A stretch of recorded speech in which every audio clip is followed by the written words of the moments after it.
Welcome friends. आज की video में हम देखेंगे नेक्स्ट लेवल साइंस के क्वेश्चन जो कि बायोलॉजी से रिलेटेड प्रश्न है इसमें। और इस वीडियो में जो भी प्रश्न मैं लेके आया हूँ वह एग्जाम में पूछा गया प्रश्न है और पूछे जाने की ज़्यादा से ज़्यादा संभावना है। तो चलिए मैं इस वीडियो को शुरू करता हूँ। आज का हमारा पहला प्रश्न है, जीव द्रव में सर्वाधिक पाया जाने वाला पदार्थ है। तो कौन सा पाया जाने वाला सर्वाधिक पदार्थ है? तो वह होता है जल। हमारा अगला प्रश्न है, निम्न में से किस कोशिकांग में झिल्ली नहीं होती है? तो वह है राइबोसोम। दोस्तों आप भी हमारे साथ आंसर करते रहें। अब वीडियो के अंत में जरूर बताएं कि आपके कितने प्रश्न सही हो रहे हैं। हमारा अगला प्रश्न है, निम्नलिखित में से कौन सा कोशिकांग आनुवांशिकी अभियांत्रिकी से संबंधित है? तो वह है प्लाजिम्ड, यानी ऑप्शन नंबर सी। हमारा अगला प्रश्न है, माइटोकॉन्ड्रिया पाया जाता है कहाँ पाया जाता है माइटोकॉन्ड्रिया? तो यह पाया जाता है सभी यूकैरियोटिक कोशिकाओं में, यानी ऑप्शन नंबर ए। हमारा अगला प्रश्न है, निम्न में से कौन सा डीएनए रहित होने पर भी द्विगुणन करता है? तो वह है तार केंद्र। हमारा अगला प्रश्न है, कोशिका की आत्महत्या की थैली कहलाता है। तो कौन कहलाता है? तो यह कहलाता है लाइजोसोम। हमारा अगला प्रश्न है, लाइजोसोम बना होता है। तो यह बना होता है किसका? तो यह गोल्गी काय का बना होता है। हमारा अगला प्रश्न है, विभिन्न जातियों के ex-situ संरक्षण के लिए निम्न में से कौन सा संबंधित है? तो यह संबंधित है जर्म प्लाज्मा बैंक से। हमारा अगला प्रश्न है, जन्म के बाद मानव के किस ऊतक में कोशिका विभाजन नहीं होता है? तो वह ऊतक का नाम है तंत्रिका।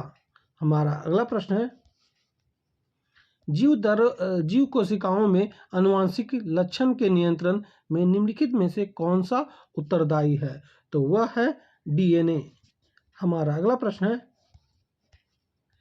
नाभिक के अलावे कोशिका के किस कोशिकांग में डीएनए होता है? तो वह होता है माइटोकॉन्ड्रिया में। हमारा अगला प्रश्न है, प्रकमित कोशिका मृत्यु की कोशिकाओं और आणविक नियंत्रण को कहते हैं। तो क्या कहा जाता है? तो यह कहा जाता है एपोप्टोसिस। हमारा अगला प्रश्न है, मानव शरीर के कौन से अंग में लसिका कोशिकाएं बनती है? तो यह कौन सा अंग है? तो यह है तिल्ली, यानी स्प्लीन। हमारा अगला प्रश्न है, डीएनए में नहीं पाया जाता है। क्या नहीं पाया जाता है डीएनए में? तो यूरेसिल नहीं पाया जाता है। हमारा अगला प्रश्न है, मानव जीनोम का अनुक्रम सफलतापूर्वक किया गया है। तो यह किया गया है सन 2001 ईस्वी में। हमारा अगला प्रश्न है, जीवन के उत्पत्ति के समय पृथ्वी का वातावरण था। तो यह कैसा वातावरण था? तो यह था अपाचायक। हमारा अगला प्रश्न है, प्रोटीन संश्लेषण में निम्न कोशिकाओं में से किसकी भूमिका सबसे अधिक है? तो यह है अंतःप्रदेयी जलिका और राइबोसोम का। हमारा अगला प्रश्न है, जैव कोशिका का कौन सा भाग पावर हाउस कहलाता है? तो वह भाग है माइटोकॉन्ड्रिया। हमारा अगला प्रश्न है, निम्न में से किस कोशिकांग को कोशिका का पावर हाउस कहते हैं? तो वह है माइटोकॉन्ड्रिया। हमारा अगला प्रश्न है, प्लाज्मा झिल्ली बनी होती है, यह किसकी बनी होती है? तो यह बनी होती है प्रोटीन और लिपिड दोनों की, यानी ऑप्शन नंबर डी इस प्रश्न का सही उत्तर हो जाएगा। हमारा अगला प्रश्न है, पादप कोशिका जंतु कोशिका से किस प्रकार भिन्न है? तो यह कोशिका भित्ति के कारण भिन्न होता है। हमारा अगला प्रश्न है, पित्तपिंड कहाँ पाई जाने वाली कोशिकाओं की सहित है? तो यह कहाँ पाई जाने वाली कोशिकाओं का सहित है? तो अंडाशय का। हमारा अगला प्रश्न है, जैव कोशिका में निम्न में से क्या अनुपस्थित होता है? तो यह अनुपस्थित होता है केंद्र नहीं होता है, सेलुलोज की कोशिका भित्ति नहीं होती है, माइटोकॉन्ड्रिया भी नहीं होती, यानी इस प्रश्न का सही उत्तर हो जाएगा इनमें से कोई नहीं। हमारा अगला प्रश्न है, प्रत्यक्ष ऊतक जो हड्डियों को एक साथ पकड़े रहते हैं उन्हें कहते हैं, क्या कहते हैं? तो यह कहा जाता है स्नायु, यानी लिगामेंट। हमारा अगला प्रश्न है, हमारे शरीर की लघुत्तम हड्डी पाई जाती है, तो कहाँ पाई जाती है? तो यह कान में पाई जाती है। और हमारा अगला प्रश्न है, हाल ही में प्रथम बार किस देश के वैज्ञानिकों ने स्टेम सेल्स मनुष्य की लीवर कोशिकाओं की रचना की है? वो कहाँ के वैज्ञानिक हैं? तो जापान के वैज्ञानिक हैं। हमारा अगला प्रश्न है, मानव त्वचा है एक अंग।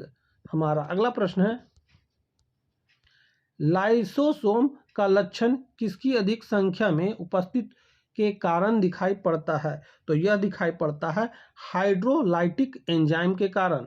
हमारा अगला प्रश्न है, मानव शरीर की सबसे छोटी अस्थि है, तो यह है स्टेपीज। हमारा अगला प्रश्न है, निम्नलिखित में से कौन मानव की सबसे छोटी हड्डी है? तो यह है स्टेपीज। हमारा अगला प्रश्न है, मनुष्य की एक कोशिका में गुणसूत्र होते हैं, कितने गुणसूत्र होते हैं? तो यह 23 जोड़े होते हैं, यानी टोटल 46। हमारा अगला प्रश्न है, मानव शरीर की कोशिकाओं में पाए जाने वाले गुणसूत्रों की जोड़ी संख्या है, तो यह है 23। हमारा अगला प्रश्न है, निम्नलिखित में से कौन हमारे शरीर का सबसे दृढ़ भाग है? तो यह है दंत वलक। हमारा अगला प्रश्न है, वयस्क मानव में होती है, तो वयस्क मानव में कुल 206 अस्थियां होती है। हमारा अगला प्रश्न है, मनुष्य के शरीर में पसलियों के कितने जोड़े होते हैं? तो यह होते हैं 12। हमारा अगला प्रश्न है, स्तनधारियों में लेडिंग कोशिका पाया जाता है, तो यह कहाँ पाया जाता है? तो यह पाया जाता है वृषण में।